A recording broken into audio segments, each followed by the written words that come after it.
TRS party ప్రభుత్వం పతనం అంచులో ఉంది కాబట్టి తెలంగాణ ప్రజలకు ఒక అయోమయాన్ని సృష్టించేదానికోసం ఆ సర్వే ఫలితాలు విడుదల చేయడం జరిగింది తప్ప ఆ సర్వేలో హేతుబద్ధత లేదనేది ఆ సర్వే ఫలితాలను బట్టే చూసి అర్థమవుతుంది.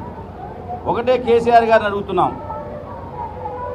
ప్రతిపక్ష పార్టీల ఎమ్మెల్యేలని ఏ ప్రాతిపదికన నువ్వు సర్వే చేశావు?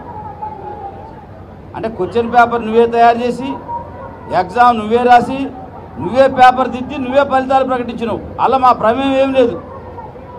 అసలు ప్రశ్నాపత్రం ఏ అంశాల మీద మా ప్రతిపక్ష ఎమ్మెల్యేలని ఏ ప్రాతిపదిక మీద మా పని విధానాన్ని నువ్వు బేరీ చేసినావు? ఎవడైనా వాళ్ళ పార్టీని వేసుకుంటారు. ప్రతిపక్ష ఎమ్మెల్యేల దగ్గర టీఆర్ఎస్ పార్టీ యొక్క పార్టీ పరిస్థితి ఏంటో వేసుకుంటారు. కానీ ఏం లేకుండా క్వశ్చన్ పేపర్ నువ్వే తయారు చేసి పరీక్ష నువ్వే రాసి నువ్వే దిద్ది నువ్వే ఫలితాలు ప్రకటించడం జరిగింది.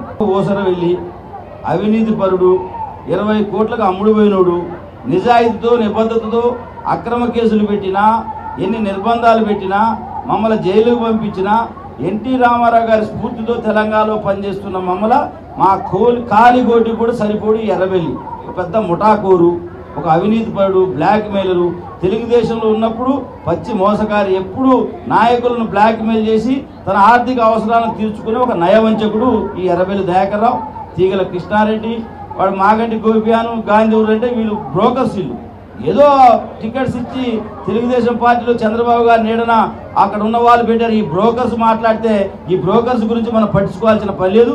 రేపు హైదరాబాద్ ఎన్నికల్లో వీళ్ళు పోటీ చేసి తెలుస్తుంది. ఇప్పుడు కేసీఆర్ 111 సీట్లు అంటుండు కదా, తక్షణమే తెలంగాణ శాసనసభను రద్దు చేసి ఎన్నికల బొమ్మను నీ కేసీఆర్ పని విధానం ఏంటో తెలంగాణ ప్రజలు చెప్పేదానికోసం సిద్ధంగా ఉన్నారు. నీకు దమ్ముంటే ధైర్యం ఉంటే నువ్వు చెప్పిన ఫలితాలే కాదు. అసలు ఎవడైనా కేసీఆర్ కూడా వెళ్ళడు. ఆయన తాగి మాట్లాడిన సర్వే 111 సీట్లు కాదు 150 సీట్లు వచ్చినాయి టోటల్లో కూడి మన పొరపాటున 110 అన్నాడు. తాగి చెప్పిండు సర్వే కేసీఆర్. తాగకుండా చెప్తే ఓకే మేము ఓడిపోతామని వెళ్తాం. అందుకే తెలంగాణ శాసనసభను రద్దు చేసామని చెప్పాను.